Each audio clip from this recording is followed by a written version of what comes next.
The situation is that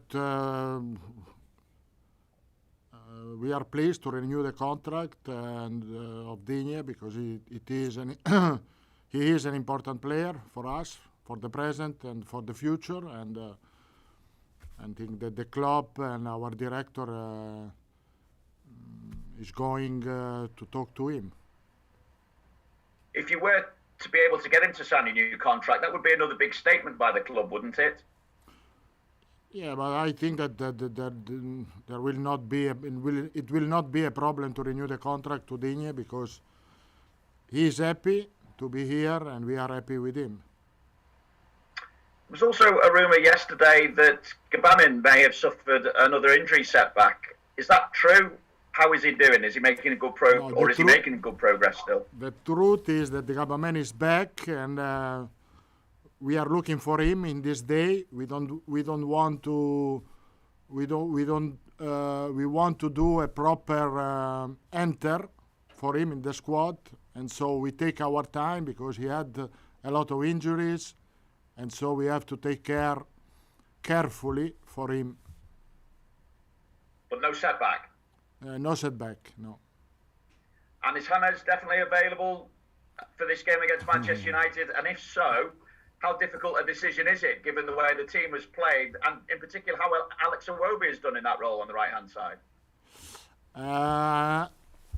James is not available, but it's always a difficult decision to do the lineup. Also, above all, when all the players are professional, serious in training, and they show that they deserve to play. Carlo, how satisfied are you now with your year in charge of Everton? And looking ahead to the next 6 months, what's more important to you? Is it a top 4 finish or delivering that next trophy for Everton? I don't know what is best. We are here and we want to fight for this. Tomorrow it is an important game. It's a quarter-final of an important competition that Everton never won in his history, and so we are not so far. We are in a good moment. We are going to play against a really tough opponent that beat us a few weeks ago here, and so it is a great opportunity tomorrow to show the momentum.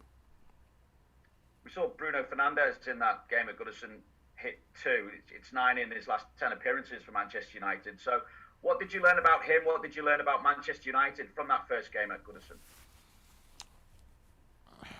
I learned that if you leave space to him or to them, we are dead. And so we have to avoid to leave him space. Doing really well. He's a fantastic player. I think that he is the key point of United in this moment, and of course we have to take care of this.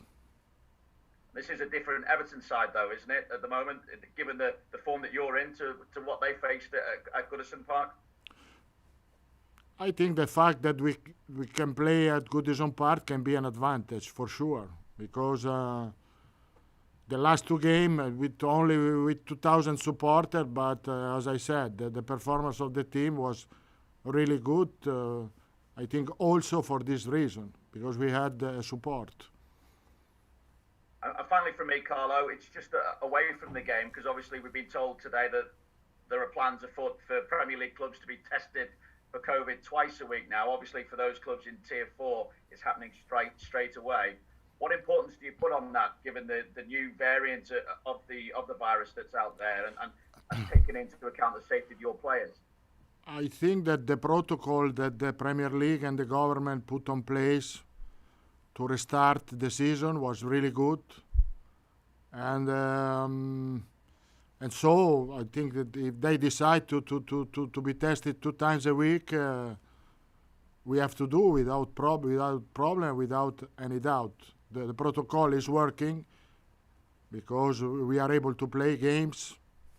We are quite safe, and so the only thing that we can do to follow the protocol. That, in my opinion, is really good. Thanks, Carlo. Good luck.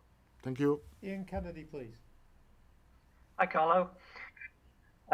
It's a competition, this, Carlo, which sometimes in early rounds, teams like to rotate players and give certain players some game time. You've played pretty strong teams so far, but as the competition goes on and you're one win away from the semi-finals, do you focus in on playing as strong a team as you can in this competition now? Yes, we give a lot of importance to this competition. For what I said before, Everton never won this competition. And so, as I said, we are in the quarterfinals, 2 games to the final. And so it will be fantastic for us to play a final, if it will be possible. And so we are going to put the strongest team. And do you think that success in this competition, if you can get through, can have a positive effect on continuing your good league form at the moment? And there's obviously the FA Cup to come as well. Are you keen to do well in all these competitions and hope that one spurs you on into another? Oh, of course. Also because we are going to play, as I said, against a strong team, opponent, and eventually the fact that we can win can give us also more confidence.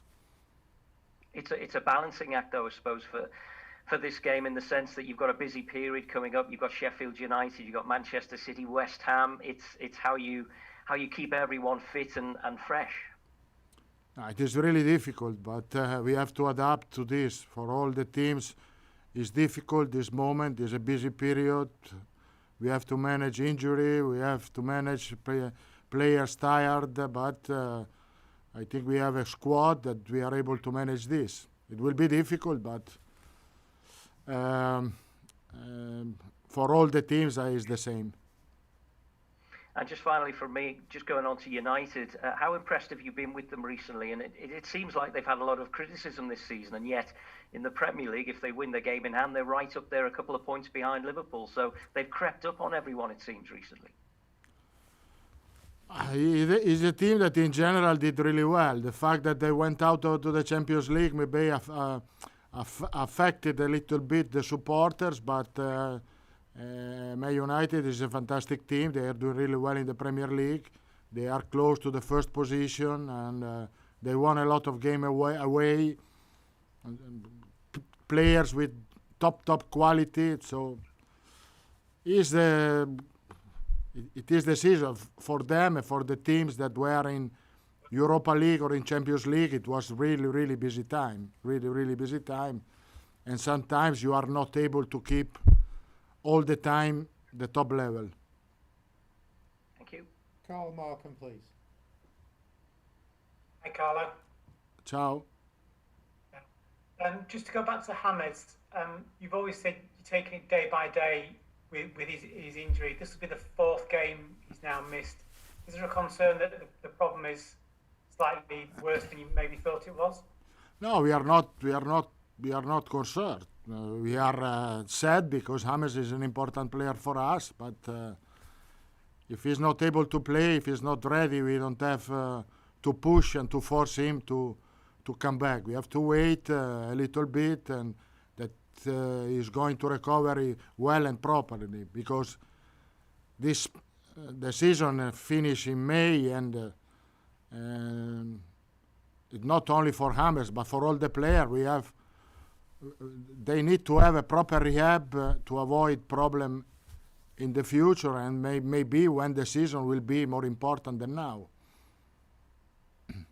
So can you say at this point when you think he will be ready to come back? I think at least, as I said, he can be available for the next game. He can be, I think, or for the game after. We have games every 3 days, and so actually he's working individually, and so he has to start to work with the team before to start to play. Okay, is there anyone else for a question in the open section before we move on to the newspapers? If you want to raise your hand now, otherwise we'll go on to the embargoed section.